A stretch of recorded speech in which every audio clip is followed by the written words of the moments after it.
আর 4বার আমার অ্যাওয়ার্ড দিছে। আর এই দেশ আমাকে আমার ছেলের ডেড বডি দিছে, উপহার হিসেবে আমাকে অ্যাওয়ার্ড দিছে আমার ছেলের লাশ। আমার ছেলের লাশ তো না, আমার ছেলেটা কি বুঝে?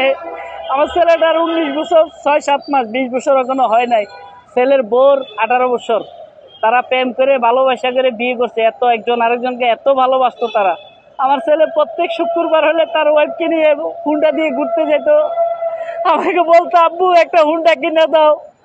আমি হুন্ডা কিনে দিলে যদি অ্যাক্সিডেন্ট হয়ে মরে যায়, আজকে আমার ছেলে তো মারাই গেল পুলিশের গুলিতে। নির্মম ভাবে আমার ছেলেটাকে মেরে ফেলা হলো। ট্রাক্টর চালায় রাখতো, আজকে দুইটা তাজা পান, একটা পান না যেতে যেতে আর একটা পান জড়ে গেল। এর বিচার আমি চাই, এর বিচার আমি জনগণের কাছে চাই। ছেলের বউ সহ্য না করতে পারে গত সোমবার দিন বেলা অনুমানিক 29 তারিখ বেলা অনুমানিক 12:15টার দিকে সে সুইসাইড করে। তা আমি বিদেশ থেকে আসার পরে আমার ছেলে মেয়েরে আমি মার্কেটে নিয়ে কাপড় চোপড় কিনে দিতাম। আজকে আমি মানুষের সামনে এসে এভাবে দাঁড়াইবো আমি কখনো চিন্তা করি নাই।